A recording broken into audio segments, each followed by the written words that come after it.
Between the 12th and 15th centuries, Europe experienced one of the greatest architectural transformations in its history. At the height of the Middle Ages, the great cathedrals began to rise. Every major city aspired to build its own, taller and more impressive than the others. The construction of a cathedral was usually driven by bishops, monarchies, or prosperous cities. Its purpose was multifaceted: to reinforce the Christian faith, attract pilgrims, and demonstrate political power. The more visitors arrived, the greater the wealth that flowed into the city. Thus, the cathedral became the spiritual and economic heart. Financing a project of this magnitude was an enormous challenge. The money came from multiple sources: donations, local taxes, and contributions from the nobility. Indulgences, which offered spiritual benefits in exchange for financial contributions, were also common. Guilds and merchants financed specific parts, seeking prestige and recognition. Even so, funding was not always consistent, and construction could be halted for long periods. The construction required a vast quantity of materials.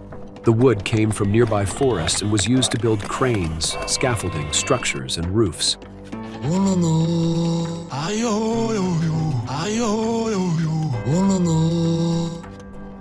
The stone was extracted from nearby quarries where it was cut into blocks by specialists.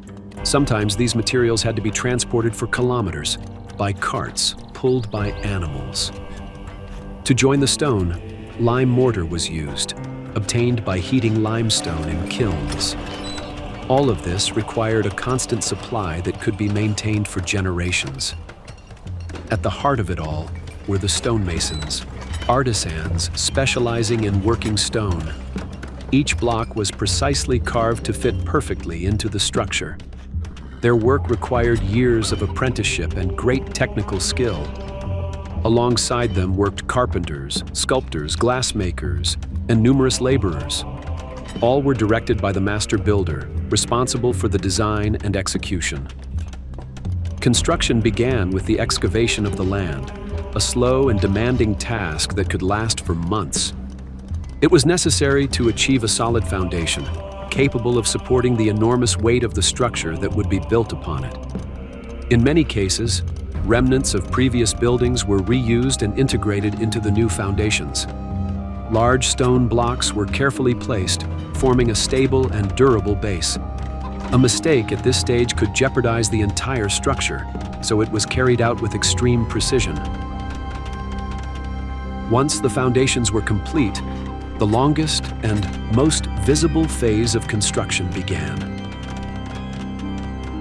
After erecting scaffolding and cranes to lift heavy loads, the walls and pillars were gradually raised, using stone blocks perfectly hewn by the stonemasons.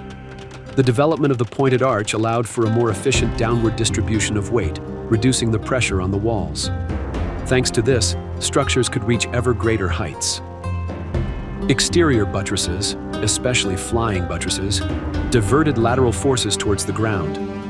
This system allowed for large windows and lighter walls, transforming traditional architecture. Construction progressed slowly, level by level, in a process that could last decades. Once the main structure was complete, an equally complex phase began: decoration and finishing. Skilled artisans worked on creating sculptures, reliefs, and ornamental elements that adorned facades and portals. Stained glass windows, crafted from colored glass, were installed in the large windows, filtering the light in symbolic hues. These images depicted biblical scenes and served as a teaching tool for a largely illiterate population. The interior was transformed into a space designed to impress, inspire, and convey the grandeur of the divine. Even in this final phase, the work could continue for generations.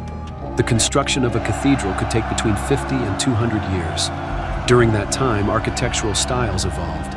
Therefore, many combine elements from different periods. In some cases, the works were never completed.